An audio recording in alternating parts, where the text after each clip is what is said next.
Hello and welcome back to Reality Check. Welcome to our channel. If you're new here, consider subscribing. We'd love for you to join the Reality Check family where we care for hearts and minds. If you're a regular, karibu sana. We're happy to have you back. My name is Rachel Mwine. I'm your host and I'm joined by two very special people. One who is not new to you, Dr. Eva Satwine, who is the founder of International Center for Mental Health and Family Care. And she's also a marriage therapist, a parenting coach, a life coach, and a relationship therapist. So if you have need in any of those areas, please do take advantage of the numbers on your scroll. And we have a special guest in the house today. He's called Junior Kwebiha. Kwebiha.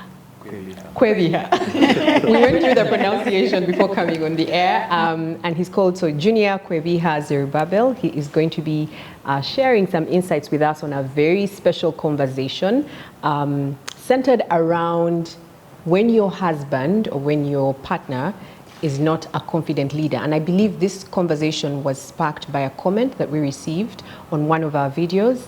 And so we wanted to have this conversation and delve into it.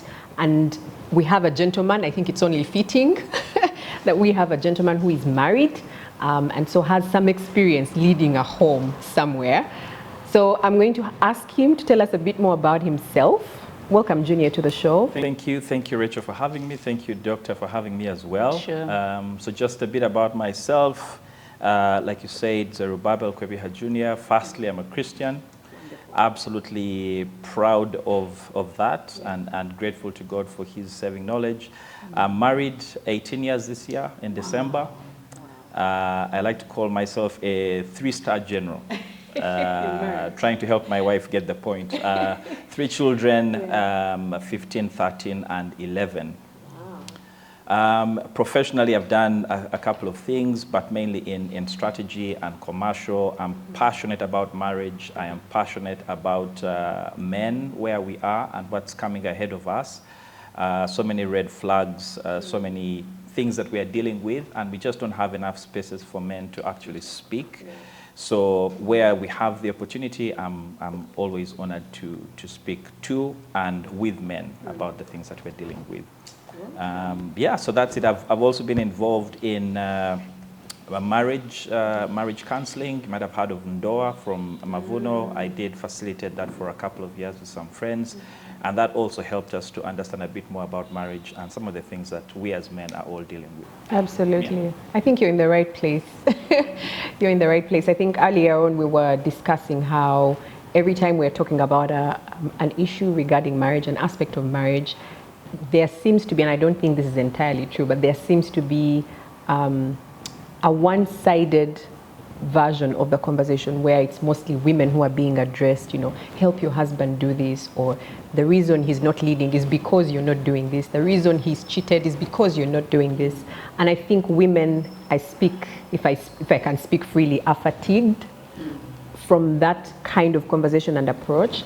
And so I'm really happy that you're here, especially because you have a passion for marriage and you're a Christian. So I believe that even those who may not necessarily share the Christian belief will benefit from this conversation. So let's dive into it. Welcome, Dr. Eva. Thank you so much. You're seated there saying, she hasn't introduced, she hasn't welcomed me. No, I feel welcome. You feel welcome. Okay, so when your husband is not a confident leader, how do women, or I guess even men, typically come to this conclusion? What is it that a man is doing or not doing for them to be described as a non-confident leader? And we usually start with that.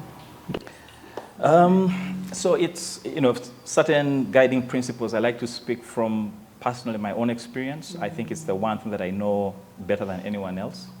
So I'll use examples that, I've walked through, that God has allowed me to walk through. And I think very many times, one of the things that I have seen when women say men are not confident leaders, it is partly speaking to unmet expectations. I expected my husband to do this and to do this and to do this, and he's not doing them. I saw my father do this. I don't see that happening in my home, so my husband is not a competent leader. Yeah. I think that in the same light, I like to ground it in what the Bible says. When God made Eve, I love the original, called her an Ezer, help. Ezer is where you also get Ebenezer, God my help.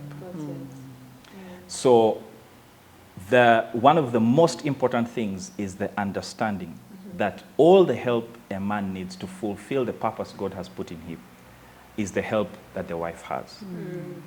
Now, do I think that women can lead? Yes. I think a woman can be a CEO of an organization. She can be a president. When it comes to the context of husband and wife, God designed that the woman is always going to be a helper. So in everything a wife is going to do, my wife is helping me. I've had very many times women say, if your husband is not leading, take leadership. What you actually do is help your husband become lazier. Not help him lead. You're not helping him lead by leading. You are not equipped to lead in that context. If there's a problem with it, then the problem is with the Bible, which it is not. So that for me is one of my grounding principles. And one of the things that I learned is when you read, before I get into what it is, to really dissect that, is when God said it's not good for Adam to be alone, it was God and Adam. If God in all his sovereignty and majesty, all powerful, said it is not good, there was something that he as God was not going to do for Adam. Number two, Adam did not know that he needed help. So there is a prayer that I must say as a man, that there are some things I don't know. But God, you who created my wife, give her the help that she needs so she can help me to achieve what you have called me to do. There's an element of humility there as well as a husband to think that I have to be able to lead also means I have to submit to a higher authority. Leading doesn't mean I am the know-it-all.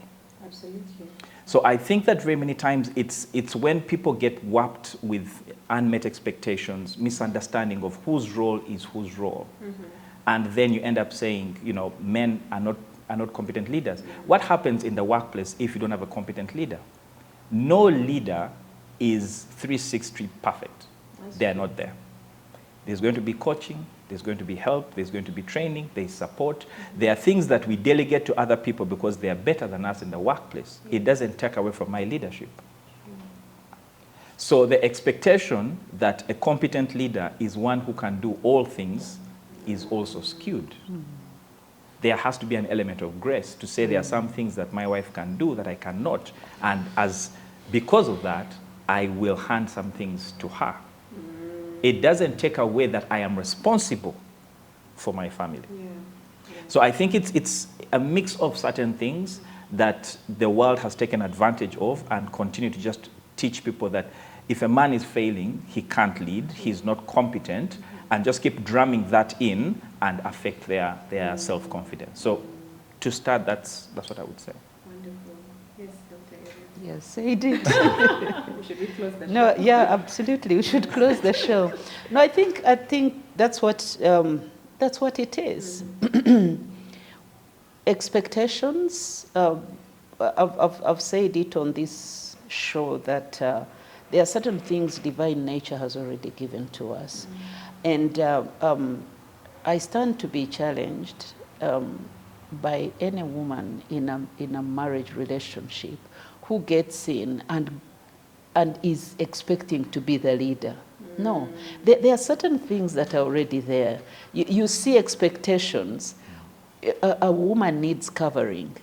That's leadership. So that leadership, and most of the time you hear women complain and say, I don't know why my husband can't do this, concerning leading children and, positioning yourself in that place of authority where you can be respected to take decisions, to take risks, and when we say risk, we are not saying jump off the roof, but there are certain decisions you have to plan and have a vision for the family and all that. And so I think that's where it comes from, where women are complaining. Not that every complaint is genuine and authentic. We also have to put a disclaimer there. However, what he has mentioned, yes, there is a bit of confusion there, especially in this era where money and positions have been confused with leadership. And I think I've mentioned again here that let's be careful, because there are different sectors. We have economy, we have governance. Yes. And so when we are talking about family leadership, we are talking governance. And so, and I like that you mentioned that for you to, when a man is not in a leadership, is perceived not to be in a leadership position, then someone comes in and takes over. We don't have, God doesn't do those replacements. And I liked, if you allow me to borrow from a conversation we had before on where Pastor Kagwisa was talking about now that Eve sinned, then God didn't say, oops, I think I can get you another woman. Oh my God, how did I make? So it's the same thing. As long as God hasn't changed his position on some of these concepts, let's be very careful, because he hasn't said, when your husband is not a great leader, is not good at decision making, just take over and take the leadership, the helper aspect. However, confidence, I just was thinking about confidence. Confidence is something that we grow into. Leadership is something we grow into. Yes. And so when someone is accusing their partner of not being a great leader, we have to exercise the grace that you're talking about. Now I'm talking about women. Because when we get into marriage and we expect finished products, we don't have any grace for people to grow and learn and fall and get up, then that becomes a problem. And I'm answering your question on why is it a problem, where are complaints coming from. When I come in and I realize my husband is not good at decision making, it can frustrate me because he's a leader. But then we have to know that some of these things, these are aspects that we learn. That's true. By the way, this is learned behavior. Yeah. Even self-confidence, we keep boosting it. I'm into life coaching, and we help people to boost their confidence, to grow in leadership. Leadership is learned. Yeah. I've had conversations about are leaders born or trained or whatever, Yes. or made. Yes. I want to tell you the biggest part is made. These are things we gain mastery. Yeah. So we cannot just say, oh, now that you're not a great leader, I consider you not a great leader, so I'm out. You're not confident, oh, I'm out. So I think that's where there is a problem. However, also for men, they have to consider that, I think the whole understanding of leadership for men also can be really skewed. I think most men also understand leadership from a boss standpoint. And there's a difference between a boss and a leader. We know. But when a leader in their position who is confident, you know, this also manifests in humility. We have a statement in therapy where we say it's okay not to be okay. You know? And for a man to be struggling with decision making, if you allow me, I can tell you, for instance, decision making is rooted in how we are parented. You know, so children who are choked are not allowed to make decisions. They only take instructions from their parents. They can struggle with self-leadership, with decision-making, with all that, because they are dependent on someone to give them instructions. You could be married to that man who you're looking at as a leader, who is making decisions, but they lack confidence. And so when they bump into you, and then you say, wait a minute, be a man. What kind of man are you? Then that's going to be a problem, because you see, every area we are planted in, every landscape we are planted in, can either grow us or choke us. So if women, for instance, expect this man to be on top of things and can't make mistakes and can't fall, and that's why some men just get aggressive. They're trying to position themselves aggressively rather than graciously and humble and asking for help and be able to, you know, to grow together. Yeah. Yeah. And I mean, I hear you both talk about unmet expectations. I think I would also want for you to comment on things like personality, because you've talked about people growing into leadership roles. Things like personality, I'm reserved, I'm laid back. And the funny thing about love is that usually the one with a very laid back personality will be attracted to a louder personality. And then God forbid if the one with the laid back personality is the gentleman and the louder personality is the wife. And so there's going to be conflict in relationships like that. Today we speak about alpha women, you know, women who, like you mentioned, are CEOs. So they are bosses somewhere and they are go-getters and they are very passionate, and now they are in a home and they're expected to allow their very laid-back husband to lead. And I feel like some of those are also contributing to this particular conversation. I don't know what you both have to say about that. I'll take one step back. When you get married, it's your choice. No one forced you to pick that person. It's your choice. That responsibility, firstly, is yours. So when people start to cry, my husband can't do, you chose him. So that should be a first grounding principle, that you chose this person out of all the men in the world. This is the person you chose. So can we start with responsibility on the men's side, but also on the wife's side, to say, this is my choice. Yeah. I could have picked otherwise. So that's the first thing. So the other one to what you're asking is, even these alpha women, they don't lead only alpha men and women in their workplaces. There is a variation. And they have the tools in the workplace. And they are doing all these different things in the workplace. But they're not bringing that and taking it into the home. Into the home, it is, no, there must be one standard or none at all. And it's in the workplace, it is, there are these different people and I'm going to do these different things to help them. So I think there is the element of the alpha woman today is, it's good, it is interesting, but I think it's also an element of saying, what do we not know about how to help men? And I think for me that is part of the other question. How do we help men? How do we help our husbands when they are not moving? There are times where it's going to be, if he's not making decisions, does he? Because also, if you ask me to lead, I must know where we are going. And very many times, many of us don't know. There are many men that don't know. And the reality is that we have got no place to say, I actually don't know. There are many men who were not taught certain things by our fathers, who were not taught certain things. You know, they ask you, when did you become a man? There are many people who do not know. It is just an issue of age.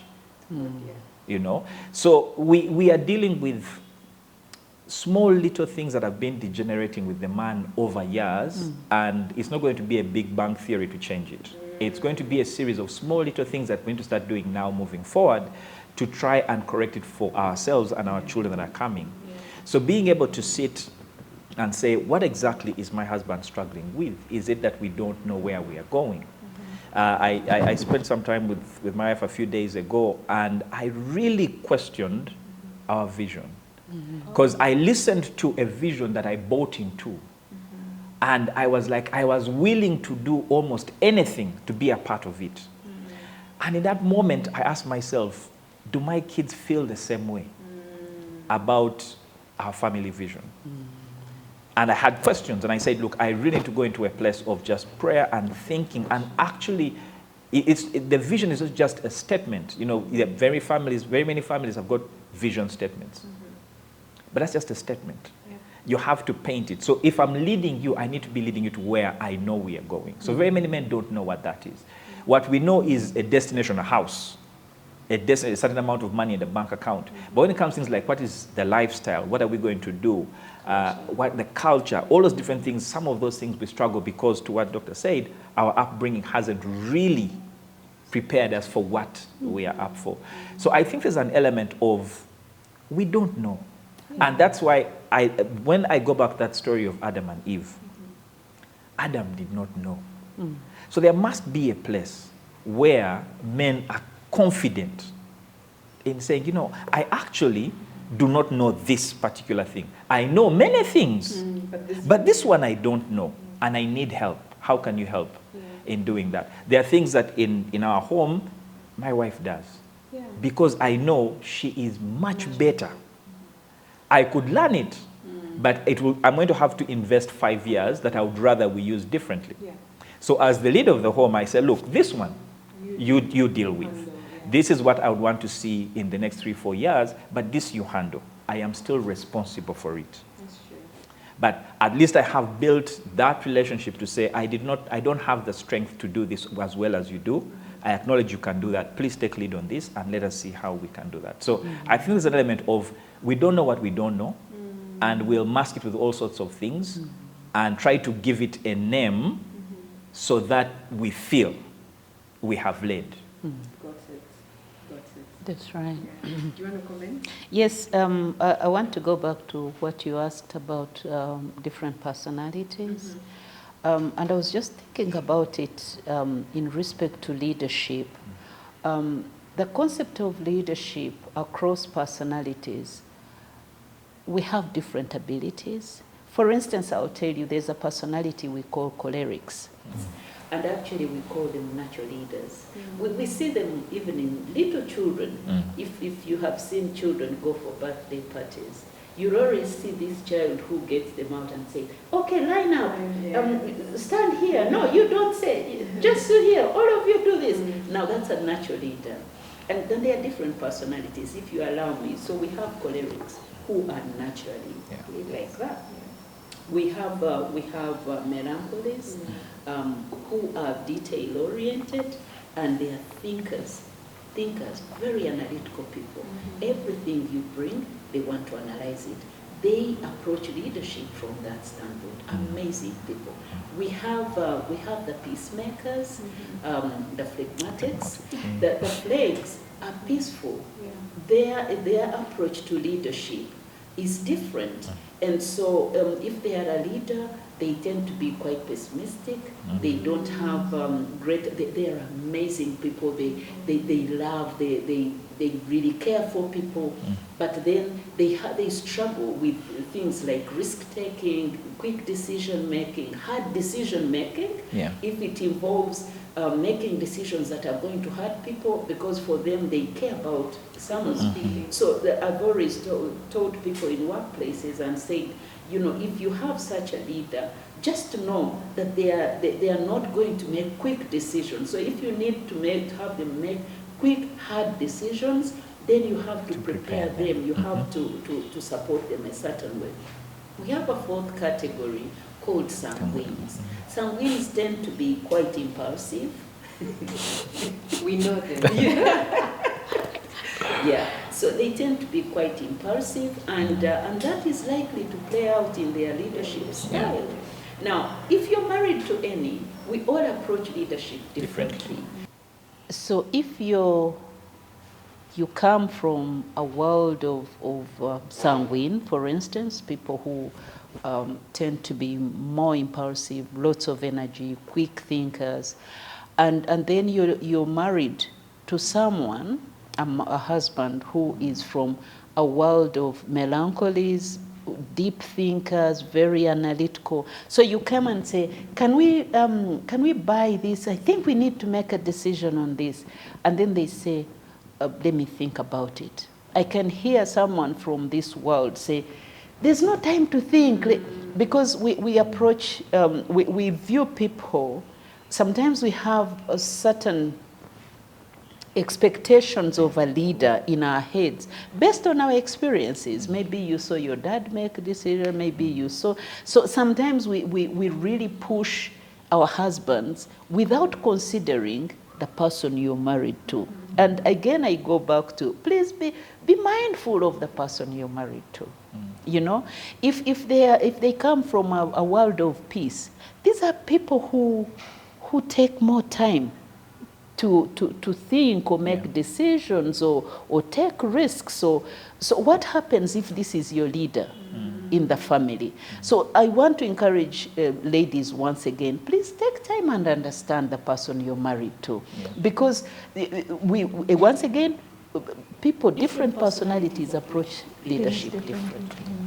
Yeah, and I think it's part of taking responsibility. When you are responsible for the choice that you've made, I think you will take time to learn who your person is, how they process decision making, how they process certain conversations. It's all part of, being responsible for your choice.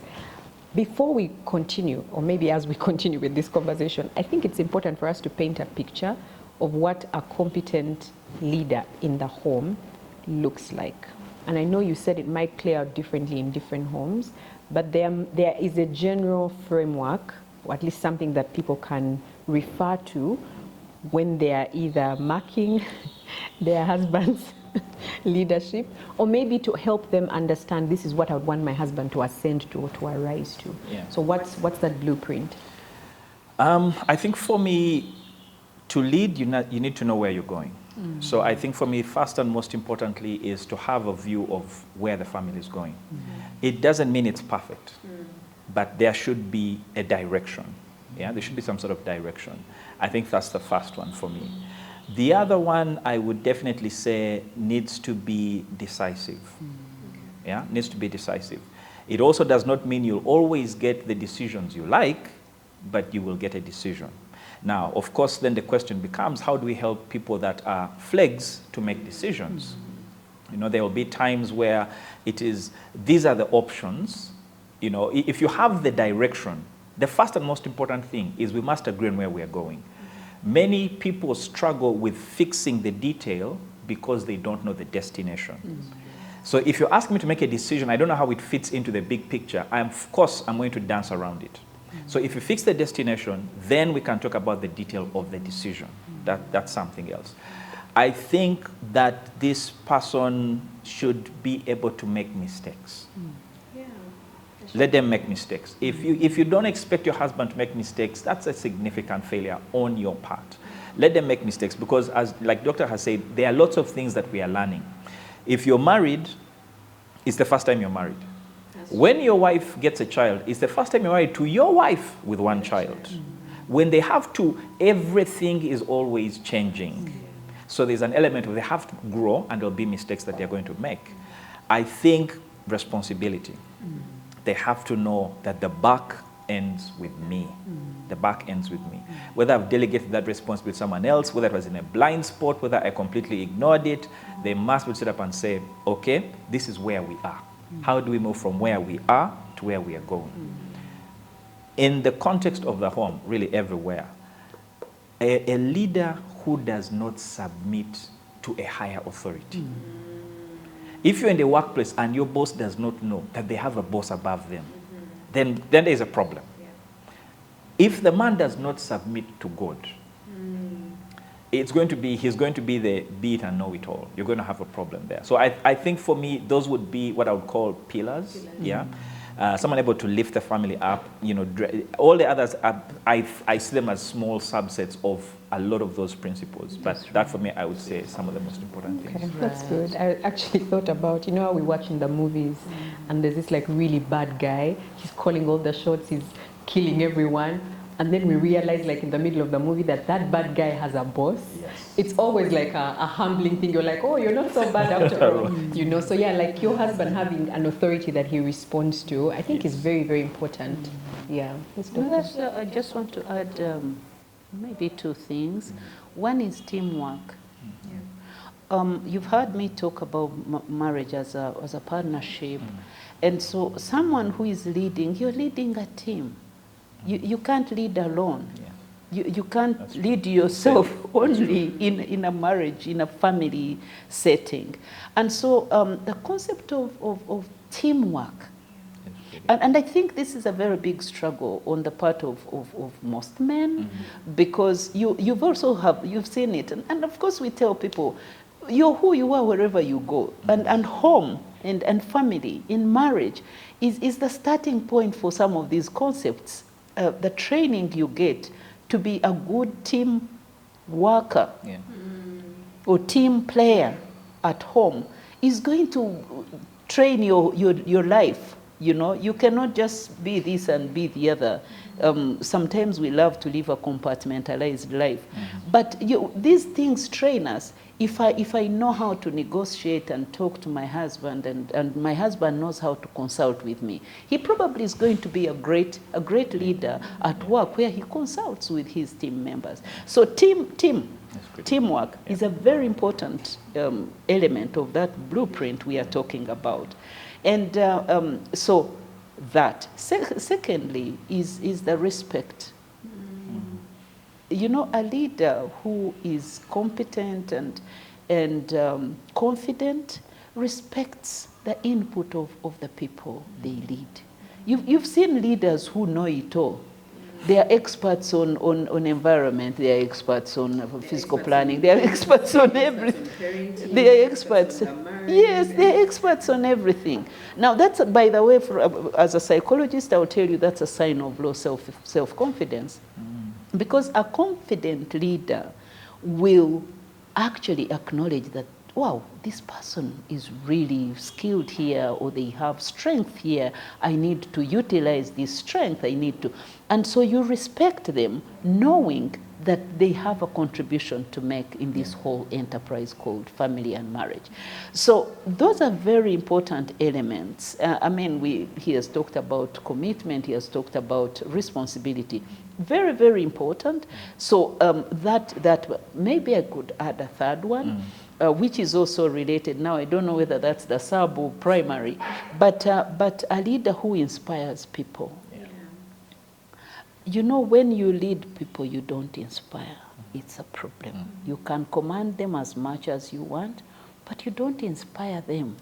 You're there, and whenever someone is not confident, they're going to get aggressive. You see? Yeah, that undue aggression is always a sign of poor confidence. You see? So if it is a confident leader, they are going to inspire people, they are going to inspire their wives, they are going to inspire their children. And so they don't have to struggle. So that inspiration is one of the big elements. So I hear a woman saying, I have heard both of you. I've seen the blueprint. You've said we should not step in when the man is not leading. So what do I do? My husband is not leading. He's not making decisions. You know, when I need to take the children to school, I'm the one who has to keep asking, so what's the plan? School fees? Which school are they going to? Let's even start there. I think a lot of women struggle with what they should do, which is why the default is, let me step in and lead, because it seems like the practical thing. I want us to guide women on what to do when their husband is not ascending to this blueprint. They look like they have potential. They are good men innately, but this leadership thing, and like you've said, a lot of men don't know where they are going and what they need to do in their homes. What should a woman do in that situation? Good. I think, and I say this standing on the evidence of my own life, the first thing is prayer. I can say I've been married 18 years. For as long as I can remember, I will say maybe 80% of the time I have known my wife to wake up and pray for me. I have got the confidence. I've got the confidence that even as we're on this show, I told her I'm going to be on a show, and she will pray before, and she will even pray during, depending on what she's doing. So my life is evidence that a praying wife has got a lot that she can do. So that for me is the first thing that I would never, ever underestimate. That's one. The other one is, and as I've learned, one of the things that I tell young couples, one of the most important things you should invest in early is a core of people that you can talk to. I've got a core of of three other, we are 4 couples. I've got very many friends, but I've got a core of 4 couples and a secondary circle of about another 4 that have the absolute right to call me out. And it's a principle. My wife knows if Junior is ever out of order for anything, she can pick up the phone, call and say, your boy is out of line. You need to help him.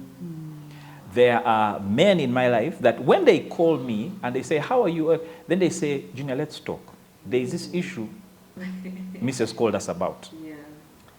I do not have the time to start explaining why it is not. I have to say, I have to come clean and say this is what it is.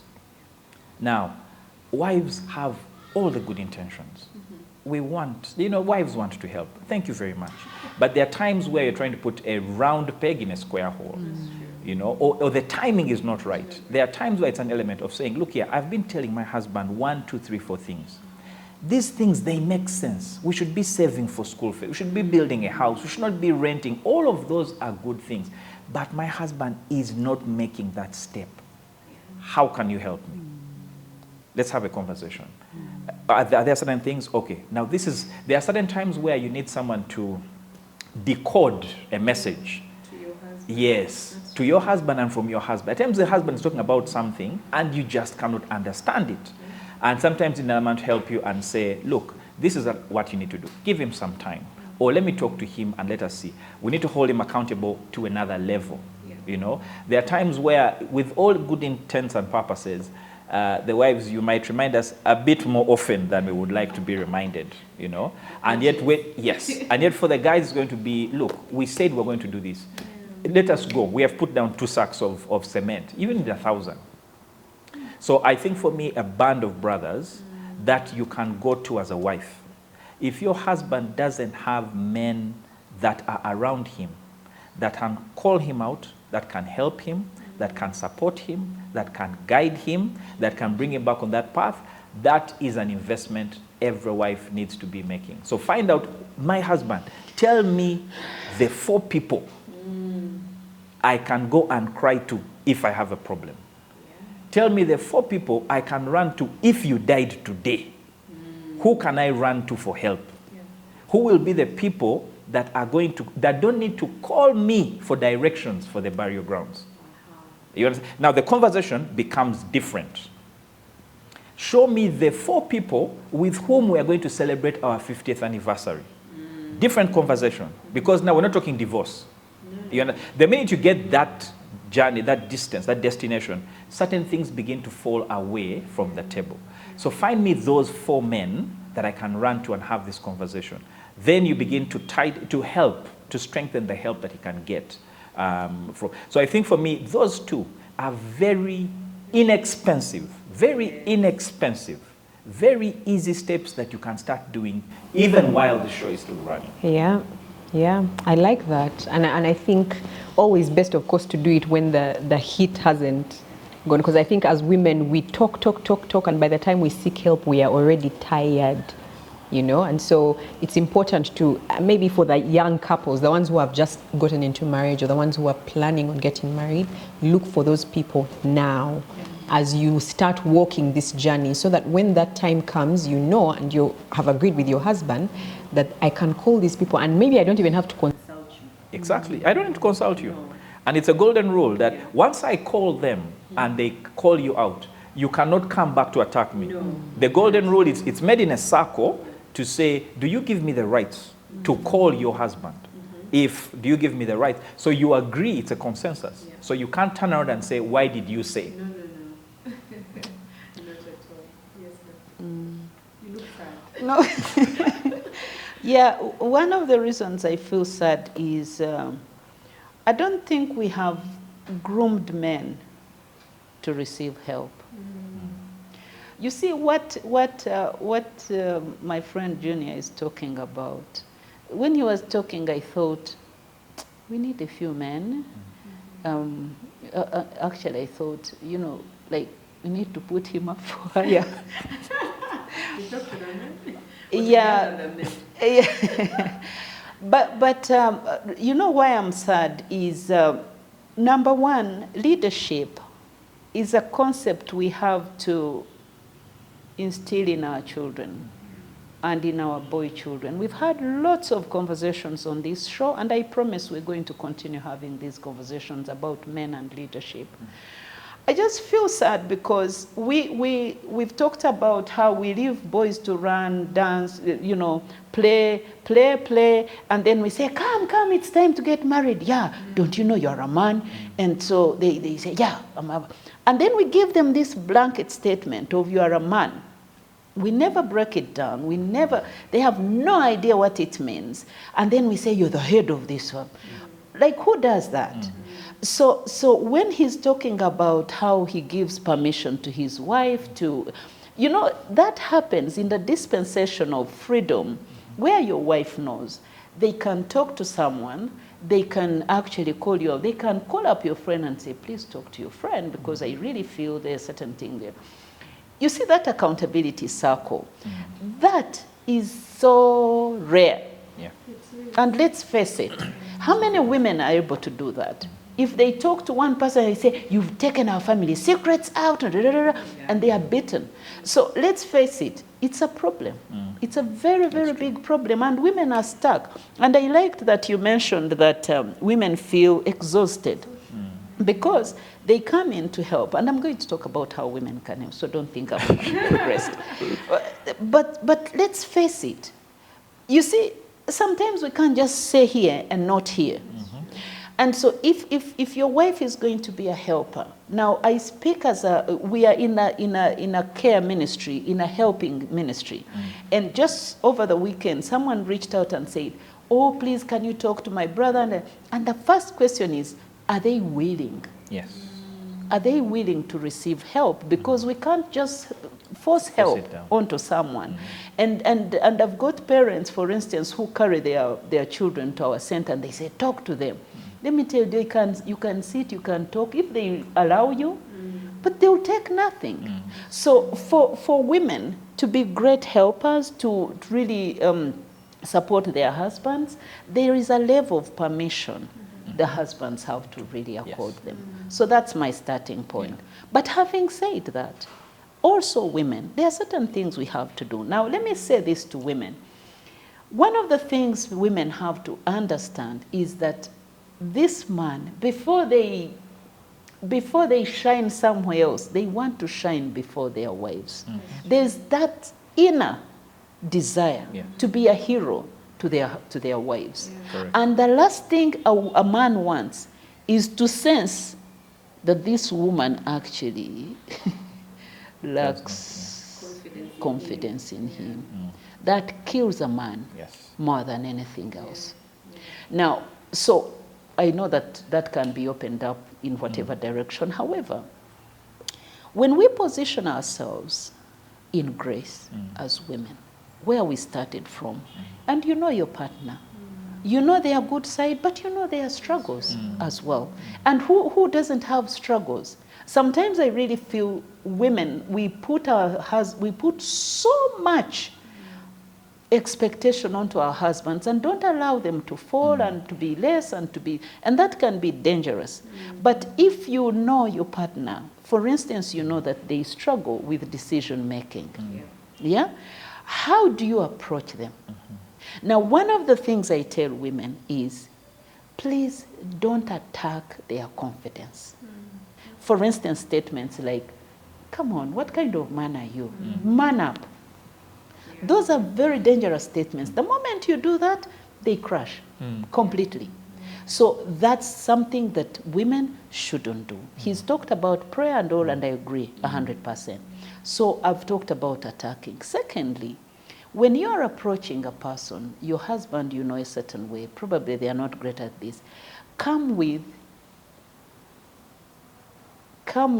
I'm avoiding a certain statement, but approach it in a respectful manner. You know, this respect is powerful.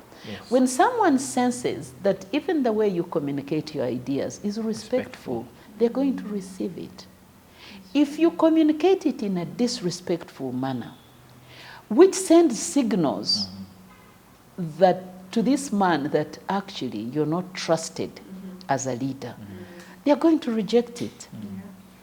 So in addition to prayer, please be respectful. Remember, we're going to have a whole conversation on submission, so I was avoiding the word submission. So approach it in a respectful manner. Remember, there are certain invisible expectations in this relationship. And so the man expects that even when you have great ideas, please approach me. I am in this position, and I'm glad to pick it up. The third one is one of the things that actually has worked for me. I could share. Because we are different. I come from the impulsive world. And my husband comes from the thinkers and the analyticals. And I remember when we had just gotten married, I would come with these ideas and say, by the way, I have to do this. And every time he said, let me think about it. No one had told me he's a thinker. You know, no one had told me when that's how he processes. Yes, that's how he processes information, and he has to. I would come with, yes, we have to do this, and if he says, I'm going to think, I'm thinking, there's no time to think. It needs to just to happen now. Yes. Now, one of the things women need to know, and I've had women attack men and say, oh, they are not. One of the things we need to know is that while we give ideas, we also have to consider that we are not the alpha on some of these things. You see, I've had women complain and say, oh, you know, he doesn't take my ideas. But it doesn't mean that every idea you give will be taken. Yes. So we also have to exercise humility. Important. Humility and listen. I've shared testimonies from our own marriage experiences where I gave ideas and I thought they were great. And my husband would take it on, but when he subjected it to analysis and evaluation and his skill of thinking, of deep thinking, we've gotten something great out of it. I've realized, hey, I needed to wait. We've survived, like, I would see land and I'm like, let's buy it. But we survived some con job or something because he's a thinker. He asks very important questions. He goes like, what is this? So this is how we benefit from each other. So even when women give these ideas to a leader, they need to know that you're not final on some of these decisions. Finally, approaching a leader with options. You see, I've seen there are certain leaders, family leaders, who benefit from, by the way, I was thinking about this and this and this, rather than, where are you taking our family? Exactly. Wow. You know? What's the vision of this family? Because I think sometimes women, we do that. Yeah, and we challenge. So you challenge rather than encourage, engage. You know? So when you do that, you're questioning, you're attacking his ability. Did I say finally? Lastly, I was just thinking about helper. I think this is something we haven't given a lot of thought. Agree. But I always think about helper. Number one, a helper helps someone who needs help. Yes. You see? So if you position yourself as a helper, you have to know that for your help to be accepted, there is a character behind it. You see? I've seen helpers, and I've talked about this here. A helper as, I mean, it's no coincidence that the Holy Spirit is called helper, and a woman is called helper. We all love the Holy Spirit. He doesn't accuse, he's gentle, he does all these things, which we love. But what do we do when we are helping our partners to be great leaders? You have to position yourself in a place of a helper. And let's think about helpers we know. We know, for instance, a therapist is a helper. When someone comes to me and I portray a judgmental attitude, they're going to resist my help. We know doctors as helpers. All of us have gone to doctors. If a doctor is rude and harsh and all that, their help is going to be resented. Teachers are helpers. So we have to know that if we are going to be helpers and position ourselves as helpers, not ready to hijack the position of this man who you have declared less competent, incompetent, then it's going to work. And it's not competition. Yes. This marriage, I've always said it, it's not a display of talent. It's not a talent show. It's actually a place where we grow. We all grow together. So I think women, we can also position ourselves there, but also men have to be ready to be supported. Yeah, as we close, so in your parting shots, I would like for us to speak to the men There might be a man who is watching, or this episode might have been shared with a man who is struggling with leadership in the home. They genuinely want to lead their homes. They genuinely want to take their families somewhere and build something for themselves. But like you said, and I think I really do agree, they just genuinely don't know what to do. So in under a minute, I would like for both of you to speak to the men and how they can receive help. What would be the first thing that they need to do to try and get receive help from their wives, for starters, but also have a vision for their families and therefore be considered competent leaders or confident. I think the first thing is to acknowledge that as men, there are areas that we need help. I think that's important. What's important is defining what exactly is that help that I need. I think very many times, again, if we leave it loose, is it help with, it almost seems like if I say I need help, everything is going to fall apart. But define where exactly do I need help, and then have the conversation with your spouse to say, look, there are certain things that I'm struggling with. The intention to get it done is there, but the ability is something that we need to work through and walk that journey. That already allows for there to be grace in that conversation. I cannot underestimate having a place where other men have walked. There is no point in walking a journey the same way someone else has done it for you. There is a cheat sheet somewhere. You're not the first person. You're not the first person. And it's really an issue. If someone is saying, I'm looking for business, on these WhatsApp groups, you say, I am looking for the MD of this company. Someone knows someone who knows someone who knows someone. There must be a similar way that process can work. You won't put in a WhatsApp group, but there is that person who can talk and say, I need some help. Can you put me across from a man who has dealt with infidelity? Can you put me across from a table from a man who has dealt with finances, who has struggled with? There is someone who knows someone. As long as you can define to say, they need a help, is the thing I'm struggling with is I don't know how to build a family vision. And say, look, Rachel, do you have any friends that you can put, I'll pay for the coffee. And I just want to talk to someone who has done a family vision and hear their story. That first conversation is going to begin to snowball into, I did this, I got stuck here, this is how I went through it, then I spoke to someone else. Before you know it, you begin to trace your steps in where you're going. Again, I'm looking at very simple things that someone can do even as they're listening to the show right now. So for me, those I would say are the easiest things to do.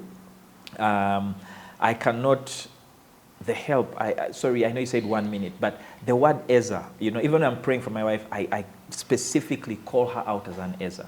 Because if women knew how much power they have access to from God to help their husbands, the way women approach how they help men would fundamentally change. That's true. That's very true. We do underestimate, I guess, the power of prayer, but that's very, very true. And you're right. I mean, women hold a lot of power. I think many times we just don't know how to harness it. And so it behooves us, I guess, to learn and sit at the feet, like you've said, of other people who have been there, maybe older women or people who have been married longer than you have, to say, I see something in my husband and I want to pull it out. Aside from the criticism that you are accustomed to, I see potential of a great leader. You've really been reflective. No, so the whole concept of learning, I really want to emphasize that. For someone to be enthroned, for someone to lead, one of the hardest things in my life has been leadership. I've been into multiple leadership positions, and it's quite challenging. And I dare say that much of it is actually learned practically, right? Yeah. So for men who think that because they have been told they are a family leader, now they are. There's a lot of learning to do. Yeah. And by the way, that attitude of learning has to be adopted by both the woman and the man. When we've talked about it, the grace that we need to accord to some, but also on the other side, men knowing that this is something they're going to grow into. We grow into leadership. And when we open our minds to learning, I'm just trying to remember a quote that says, an open mind is like a parachute. It flies better when it's open. Yeah. Now, it's the same thing with men when they are open-minded, because of the challenges we've had, not opening it up, not breaking it down for men to say, by the way, leadership means this, leadership means that, and leadership and family leadership means this. Or the whole concept of servant leadership, what it means. I think men have also grabbed this and said, I am the leader. But if they humbled themselves and said, by the way, I'm leading this team, and this helper God gave me has so much resource, like you have been talking about. Women are amazingly gifted with detail, I think we have talked about here. Now, when you lead someone, when you're strategically positioned and you have someone who brings in this detail, support you with detail. Have you thought about this? For instance, I see and I interact with parents, like in the area of parenting. Man, women, the detail we deal with, home management, the detail we deal with, how we see all these details with our gift of intuition. Now, that's great. So a man who positions themselves, knowing that they are leading not incompetent people, equally gifted people. Remember, that's why God said you're one. You can't be one with an incompetent or less person. You're one. In partnership, we're looking for people who are like us. So God positioned us with these men. And he didn't say you're less, that's why you're not a leader. No, he has put him in a leadership position to guide the whole trajectory of the family. And so if men could humble themselves and receive help, I think that would be wonderful. You know, and knowing that for them to be leaders doesn't make them bosses, but people who are driving the vision of the family. And asking for help doesn't make them less. No, it doesn't make them less. Weak. Or weak. Or weak. Wow, what a wonderful conversation. Thank you both. I think I speak for all of us here when we say we genuinely want to see families that are thriving, you know, men taking up their roles, women taking up their roles, and, you know, coming together and creating magic. Maybe magic is not the word. Coming together and creating strong families with strong foundations. And so the conversations that we have here are really for you to have the right information, the right tools, speak to the right people. I don't know if you do any counseling on the side, do you? Yes, it is something that we do with Dr. Oh, Evers with Dr. as well. Evers. Yes. Okay, so can people reach out to you? Yes, they can. Okay, so there you have it. If you have enjoyed Junior's contributions alongside Dr. Evers's, he's available to help. Like we were saying to the men, that if there's something that you are struggling with, there's always someone who has been there and can support you with the right information and help you navigate that particular issue in your marriage. So thank you for joining us. Let us know in the comments what has stood out for you, what you enjoyed about this conversation, what you're going to take and apply into your homes. I'm particularly curious to hear from the women, because I know women everywhere are just like, guys, talk to the men. We are tired. I know. Even tired of praying. You know, we are tired. You've told us to pray. You have told us not to step in. And so we've tried everything, but nothing seems to be working. Would say to you, don't give up. Don't give up, and keep believing in that husband of yours. He will eventually arise to that leadership position that you so desire. Until next week, stay well and stay healthy. We'll be back again with another conversation on Reality Check. Bye-bye.